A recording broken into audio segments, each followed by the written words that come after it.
We all know the famous character James Arness played in Gunsmoke as Marshal Matt Dillon.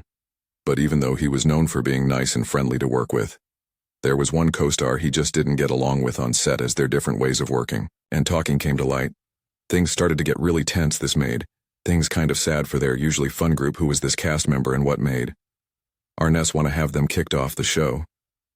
Gunsmoke is famous for being the longest-running Western show in Hollywood, and it had its share of drama behind the scenes too.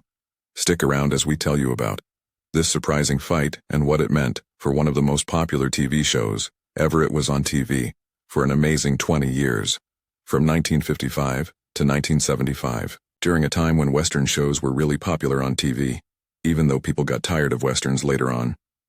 Gunsmoke stayed, the best one becoming a true classic.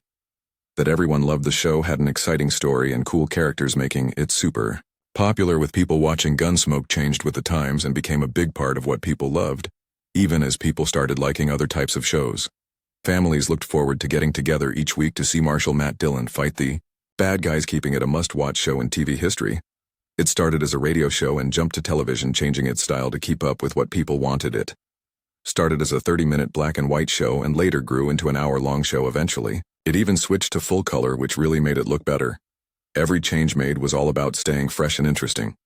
Gunsmoke turned into a classic and is now one of the longest-running scripted dramas out there.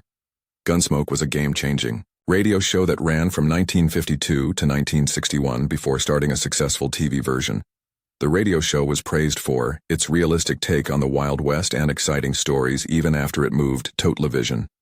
In 1955, the radio show kept going for another 6 years, really proving its role as a pioneer in entertainment. The radio version set the stage for the TV show, making sure both kept the same feel. At first, John Wayne said no to the chance to play Marshal Matt Dillon. The famous actor was asked to take on the role but said no, because the filming schedule was too hard, even though he passed on the part. Wayne supported the show and recorded a promotional intro for the pilot, giving Gunsmoke some serious star power. In the end, James Arness stepped in, truly made the character his own, leaving a lasting mark before he started his acting career. James Arness served in the U.S. military as part of the 3rd Infantry Division during World War II. He actually took part in the Allied invasion of Anzio, Italy. Standing at 6 feet 7 inches tall, he was perfect for playing all sorts of roles. His experiences as a war veteran helped him understand life's tough moments.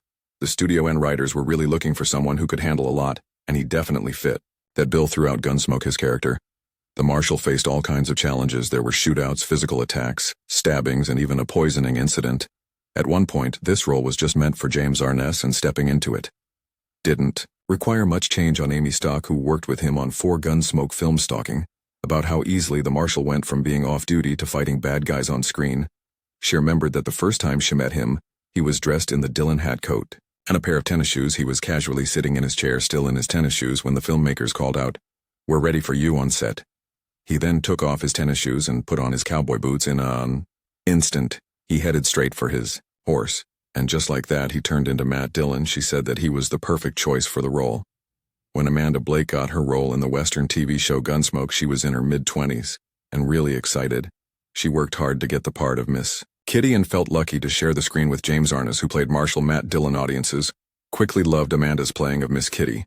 The owner of the local saloon in Dodge City, her appearance truly stood out when the show went from black and white to color in its 1966 season, which happened about halfway through its time. Gunsmoke began airing in 1955 and continued until 1975, totaling 20 seasons. James Arness stayed with the show for all 20 seasons as Matt Dillon, while Amanda Blake finished her role as Miss Kitty during the 19th season. Throughout the show, the writers didn't go deeply into the details of Matt and Miss Kitty's relationship, but it was clear that there was a deeper connection between them. Throughout his acting career, Arness dealt with injuries he got during the war. On the set of Gunsmoke, special arrangements were made to help ease his pain.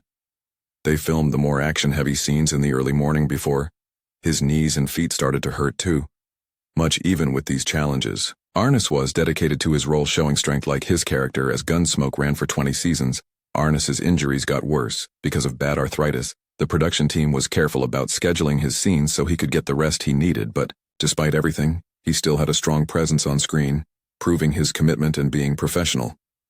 William Conrad was the voice of Matt Dillon on the radio, but the producers felt he wouldn't be a good fit for the TV version. James Arness's tall and rugged look made him a better match for the heroic marshal. Still, Conrad went on to have a successful career in both film and television. In the second-to-last season of the show, Gary Busey had a memorable role as Harv Daly. He ended up being the last character to die on Gunsmoke, which was a pretty big deal in the show's history when it came to Miss Kitty Russell. She originally had a different vibe as a madam in the radio version, but on TV they had to tone it down because of stricter rules, so she was shown as a respected business owner of the Long Branch Saloon. Instead, this change made her more relatable and helped the show connect better with viewers. The very first scene started things off with Matt Dillon in a gunfight, which set the tone for the show. But Asante violence movements picked up steam in the 70s. Networks pushed for a softer approach, so Gunsmoke changed its opening sequence to fit in with the changing times, while still keeping the main themes of the show intact.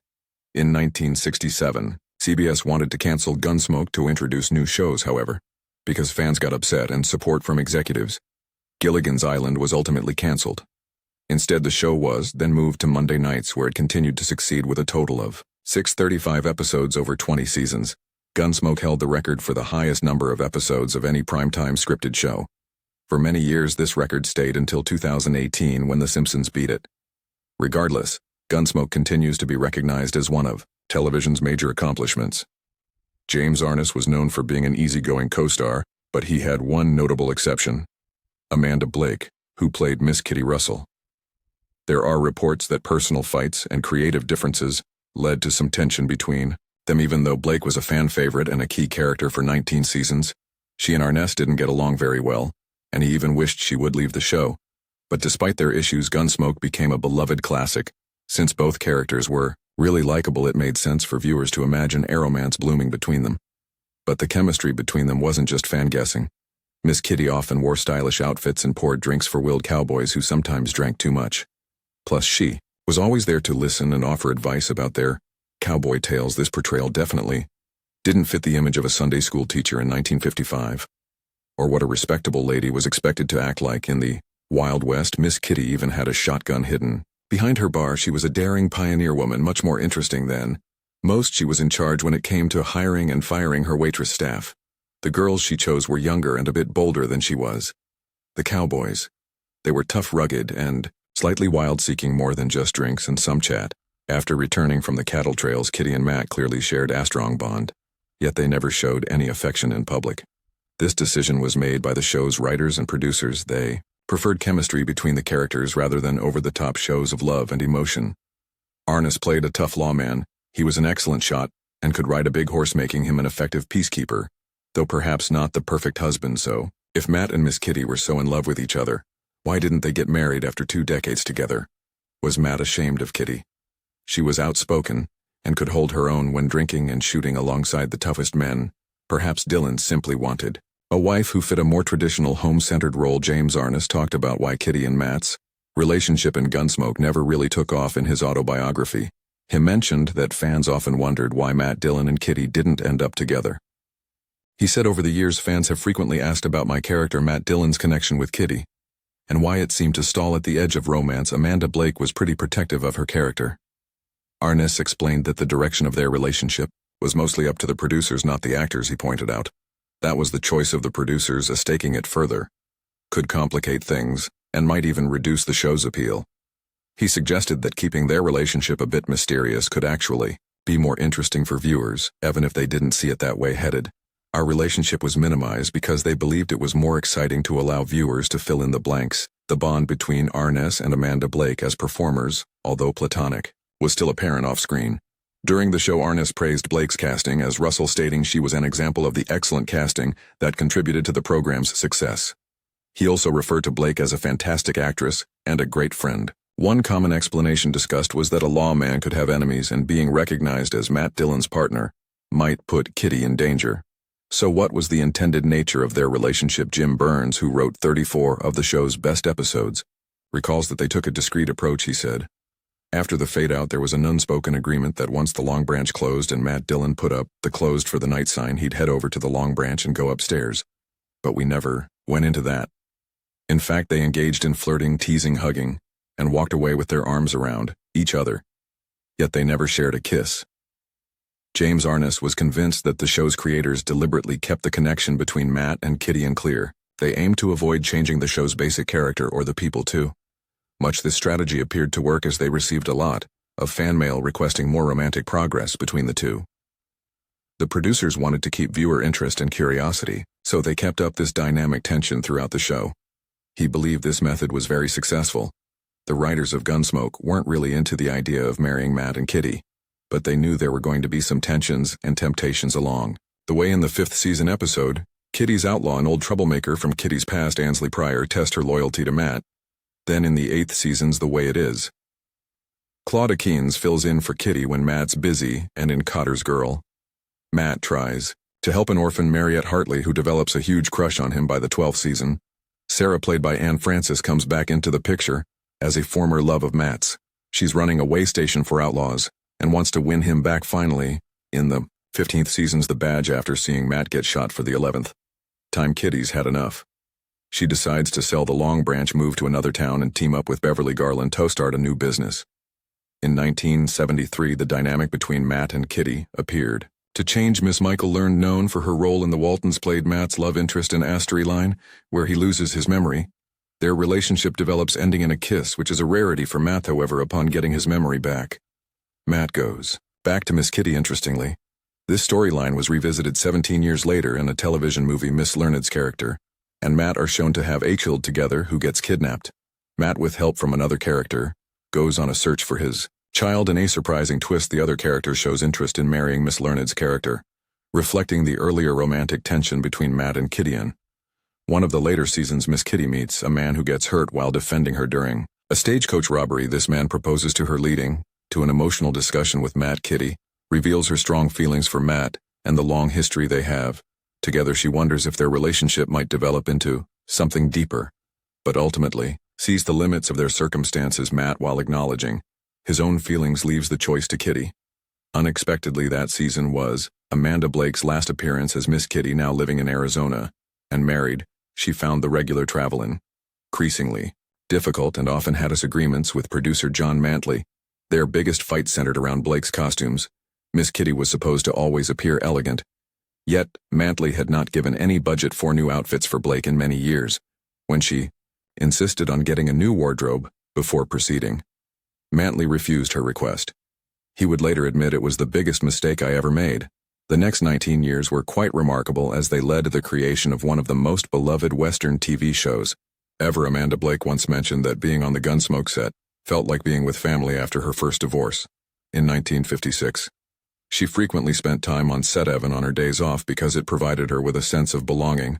Although she didn't appear in many films between 1955 and 1974, Blake made numerous guest appearances on shows such as Alfred Hitchcock Presents The Red Skelton Show, the Dean Martin comedy roast Tattletale's Match Game, and The Love Boat. In 1964, she married her second husband, Jason Seymour Day, but they divorced in 1967, shortly after she married her third husband, Frank Gilbert, in 1967, and they remained together until 1982. Amanda also had insights regarding the show's dynamics. According to her, the creators of Gunsmoke intentionally avoided developing a romantic storyline between Matt Dillon and Miss Kitty. They believed that introducing romance would disrupt the Western atmosphere of the show and could potentially turn off some viewers. Blake humorously commented on the old Western stereotype that heroes are more interested in their horses than in women, assuring everyone that Dillon's feelings for Kitty were far deeper than his bond with his horse. She noted that Gunsmoke was crafted to connect with a diverse audience, using the appeal of the Old West to connect with viewers of all ages due to its emphasis on historical aspects. There wasn't much opportunity for romantic storylines. Blake encouraged fans to imagine the romantic possibilities between Kitty and the marshal, as the show itself didn't provide any definitive romantic scenes. Arness went on to star in the show How the West Was Won, the police drama McLean's Law, and played Jim Bowie in the television movie The Alamo, 13 Days to Glory. However, the cast from Gunsmoke came together again in 1987 when John Mantley brought back Amanda for the first of the TV movies. Gunsmoke returned to Dodge. Written by Jim Burns, when Gunsmoke ended in 1975, it did not have a big finale. The cancellation of the show was surprising, leaving its audience without a sense of closure. Unlike modern television shows that often plain emotional goodbyes, Gunsmoke wrapped up with an ordinary episode. Still, its legacy continues through reruns and the cherished memories of its loyal fans.